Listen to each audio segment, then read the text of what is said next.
کہ اس وقت مسلم امہ کے جو حالات پوری دنیا کے اندر ہے، ہم کسی ایک ملک کی یا کسی ایک علاقے کی بات نہیں کرتے، بلکہ پوری دنیا میں کہیں پر مسلمان سکون اور اطمینان کی سانس نہیں لے رہا ہے۔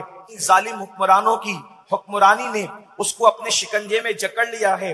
کہیں پر حالات یہ ہیں بیٹیوں کی آبرو لٹ رہی ہے، کہیں پر حالات یہ ہیں کہ مسلم جوانوں کی لاشیں بے گور و کفن تڑپ رہی ہے، کہیں پر حالات یہ ہیں کہ ننھے ننھے بچے ماں کی گود کے اندر دم توڑ رہے ہیں، اور پھر سے کربلا کے اس منظر کو گویا کہ دہرایا جا رہا ہے کہ پھر کوئی علی اصغر سے کسی ماں کی گود اجڑتی نظر آ رہی ہے، کسی ماں کی گود سنی سنی ہوتی نظر آ رہی ہے۔ یقیناً بڑے بڑے مفکرین اس بات کے حوالے سے مسائل کا ادراک کر کے امت کو بتا رہے ہیں۔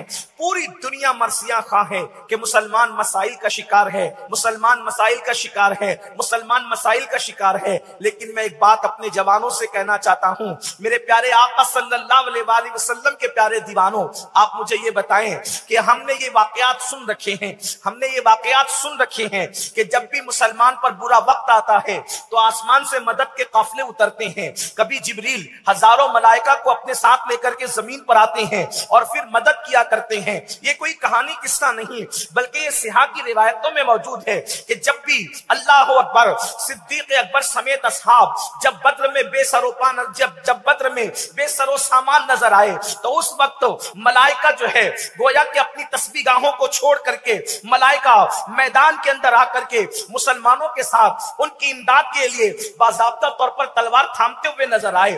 جن کو خون ریزی سے بے پناہ نفرت تھی اور جو انسان کے حوالے سے خون ریزی کی گفتگو کر رہے تھے، آخر وہ بھی خون ریزی کے اندر شامل ہوئے حق کے لیے، مسلمانوں کی امداد کے لیے۔ ہم نے پھر سنا ہے کہ کسی ابراہیم پر جب وقت آیا ہے آگ میں ڈالنے کا تو اس وقت بھی تو اللہ کی مدد آئی تھی، یا نار کونی بردم و سلام علی ابراہیم کہا گیا تھا۔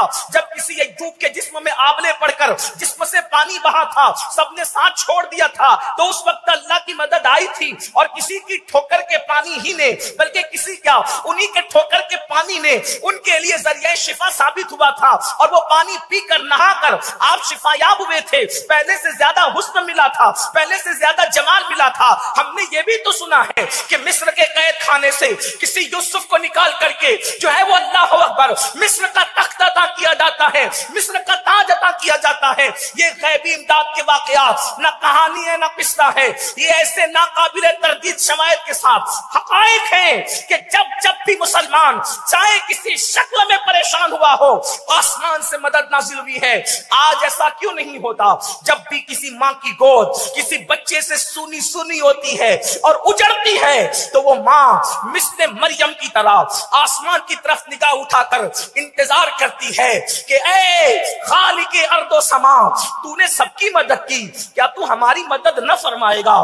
جب بھی کسی جوان بیٹے کی لاش کوئی باپ تڑپتے ہوئے دیکھتا ہے تو مثل یعقوب کے اس کی آنکھوں میں بھی آنسو آتے ہیں، اور وہ کہتا ہے کہ کیا میری اللہ اکبر آسمانوں سے مدد نازل نہ ہوگی؟ جب کسی بیٹی کی آبرو لٹتی ہے تو لوگ آسمان کی طرف نظر اٹھاتے ہیں کہ ہماری مدد نہ آئے گی۔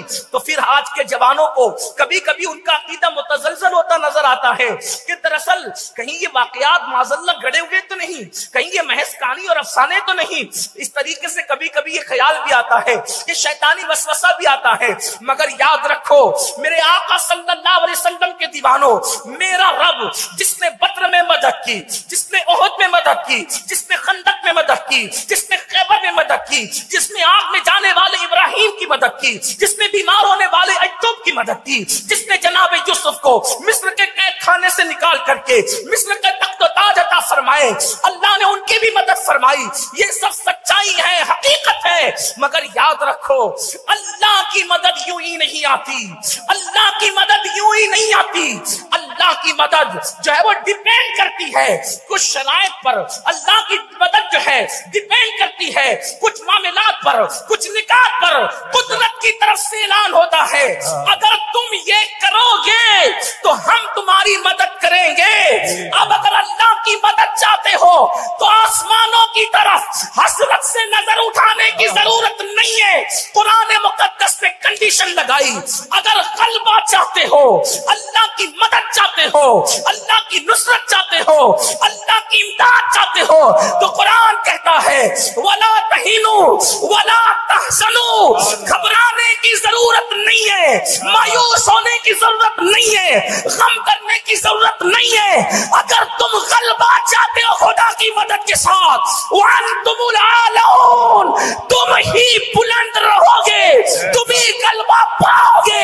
بلندی تمہارا مقدر ہے, عروج تمہارا مقدر ہے, بس کنڈیشن ایک ہے, ان کنتم مومنین, تم مومن ہو جاؤ. اللہ کی مدد کو ابھی اترتے ہوئے دیکھ سکتے. سبحان اللہ, سبحان اللہ, سبحان اللہ. اللہ کی مدد کے لیے, اللہ کی مدد کے لیے مومن ہونا ضروری ہے. اللہ نے مومن کی مدد کی, اللہ نے کہیں بھی کافروں کی مدد نہیں کی, اللہ نے کہیں بھی منافقوں کی مدد نہیں کی, اللہ نے کہیں بھی دین کا مذاق اڑانے والوں کی مدد نہیں کی. آپ دیکھ لیں, نمرود کافر تھا, ابراہیم مومن تھے, مدد ابراہیم کے ساتھ ہے. اسی طریقے سے ابو جہل کافر تھا, صدیق اکبر مومن تھے, اللہ کی مدد ابو بکر کے ساتھ ہے. اسی طریقے سے اللہ اکبر, فرعون کافر تھا, موسیٰ مومن تھے, اور ان کی پوری قوم جو ہے تو اللہ نے ان کے لیے دریا میں راستے پیدا فرما دیے. بہت لمبی چوڑی میں تمہید کی طرف جانے کی بجائے اب پتہ چلا مومن کے لیے مدد آتی ہے, غیر مومن کے لیے مدد نہیں آتی. اب میں آپ سے پوچھنا چاہتا ہوں, اللہ کی مدد طلب کرنے والوں, خدا کی امداد کے طالبوں, کیا ہم مومن ہیں؟ کیا ہم مومن ہیں؟ کیا ہم وہ مومن ہیں جن کی مدد آئے, جن پر نعرے نمرود گلزار ہو جائے؟ حالانکہ وہ تو ایسا مومن تھا جس کے ایمان کی گواہی قرآن دے رہا. ابو الانبیاء, ان کی طرح کوئی کیا مومن ہو سکتا ہے؟ لیکن درجے میں کہیں نہ کہیں تو آپ کو بات کرنی پڑے گی. ہم انبیاء کی برابری کی بات نہیں کرتے, لیکن کیا ہم مومن ہیں؟ اب مومن کسے کہتے ہیں وہ ہم حضور سے پوچھیں. مومن کسے کہتے ہیں؟ بڑی معذرت کے ساتھ, نہ میرا منصب یہ ہے اور نہ میں آپ کو کافر کہنے یا کسی کو کافر کہنے آیا, یہ بات قطعاً نہیں, کیونکہ نہ میں مفتی ہوں. یہ منصب تو مفتی کا ہے کہ وہ کسی پر کیا فتویٰ لگاتا اپنے ذوق کے مطابق. میں صوفی مشرب آدمی, میرا مسلک, میرا مشرب صوفیہ کا ہے, میں کوئی مفتی نہیں. لیکن ایک بات ضرور کہنا چاہتا ہوں, کیونکہ نصیحت اور واعظ کے لیے اپنے آپ کو بھی اور آپ کو بھی ہم دونوں کے کٹیرے میں کھڑے کر کے بات کر رہا ہوں. کیا ہم مومن ہیں؟ اب حضور سے پوچھیں, حضور مومن کون ہے؟ تو اللہ کے رسول علیہ السلام اب مومن کو بتاتے مومن کون ہے. میں صرف یہ کہنے آیا ہوں, اگر آج میری قوم ویسی مومن بن جائے جسے قرآن نے مومن کہا, میری قوم ایسی مومن بن جائے جسے حدیث نے مومن کہا, ایسی مومن بن جائے جسے اصحاب مومن مانتے تھے, ایسی مومن بن جائے جسے اہل بیت مومن مانتے تھے, آج بھی آسمان سے اللہ کی عزت کی قسم, اللہ کے گھر میں ان اللہ والوں کے بیچ میں بیٹھ کر کے بول رہا ہوں, خدا کی مدد کو آسمان سے اترتا ہوا نہ دیکھو تو پھر کہنا یہ وقت کے طاغوت, یہ وقت کے فرعون تمہاری ٹھوکروں میں نہ جائے تو پھر کہنا. بس شرط یہ ہے کہ مومن بن جاؤ. اور مومن کون ہوتا ہے؟ میرے آقا فرماتے ہیں لا یؤمن احدکم حتی اکون یقال انہ مجنون, کہ مومن کی شان یہ ہے کہ جب مومن کے عشق مصطفیٰ کو لوگ دیکھتے ہیں, جب مومن کی محبت رسول کو دیکھتے ہیں, تو لوگ عشق مصطفیٰ میں اس کو اتنا گم پاتے ہیں کہ لوگ اس کو پاگل کہنے پہ مجبور ہو جاتے ہیں. آقا فرماتے ہیں جب تک تیرے عشق رسول کو دیکھ کر لوگ تجھے پاگل پاگل نہ کہیں, اس وقت تک کہ تو مومن ہو نہیں سکتا.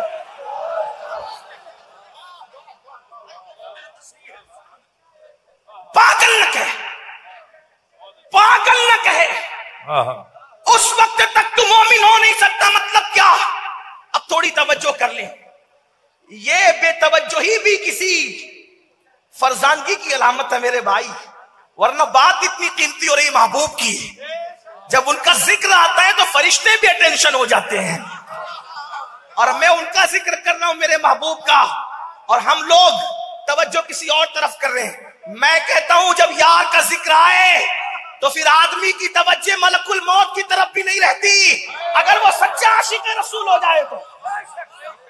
آپ آنے جانے والوں کی طرف میرے بھائی توجہ کر رہے ہیں، میں کوئی غصے والا آدمی نہیں ہوں، میں صوفی مشرب آدمی ہوں، آپ چلائیں گے بھی تو میں بولوں گا، لیکن اتنا ضرور یاد رکھنا عشق مصطفیٰ کی سچی پہچان یہ ہے جو ان سے پیار کرنے لگتا ہے اور خیال یار آتا ہے تو آدمی ملک الموت کی طرف بھی توجہ نہیں کرتا۔ آپ کہیں گے امین القادری کیسی بات کر رہا ہے، ملک الموت کی طرف بھی توجہ نہیں کرتا؟ میں نے کہا بات عشق کی یہی ہے، دو عالم سے کرتی ہے بیگانہ دل کو عجب چیز ہے لذت آشنائی، شہادت مطلوب مقصود مومن، نہ مال غنیمت نہ کشور کشائی۔ وہ ملک الموت کی طرف توجہ کیوں نہیں کرتا؟ وہ ملک الموت کی طرف توجہ کیوں نہیں کرتا؟ اس لیے کہ یار کے جلووں سے فرصت نہیں ملتی۔ ملک الموت کی طرف توجہ کیوں کرے؟